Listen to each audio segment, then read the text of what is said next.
եկեղեցու խորանից ասում են Արցախի հանրապետություն, օրհնի Արցախի հանրապետությունը։ Եվ այստեղ ես ոչ թե իրավական գնահատական եմ տալիս, այլ քաղաքական։ Ասում եմ, որ Կտրիչ Ներսիսյանը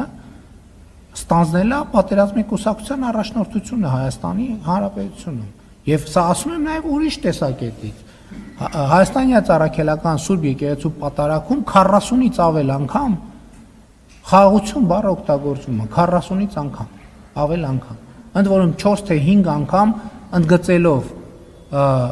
Տեր Աստված տուր աշխարհին խաղաղություն, Տեր Աստված տուր աշխարհին խաղաղություն։ Եվ սա նաև այստեղ հոգևոր ծառայության բնույթի մասին է։ Եվ սա եւս մեկ օրինակ է, որ այդ մարդիկ հոգևոր ծառայության հետ ընդհանրապես կապ չունեն։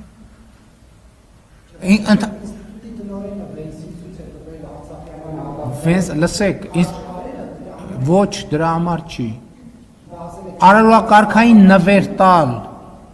Արցախյան հիմնախնդիր թեմայով, դա սադրանք է, քաղաքական սադրանք է։ Չի կարող այդպիսի բան լինել։ Այսինքն նվեր տալու բան կա, մենք չենք կարող նվեր տանք, վախենում ենք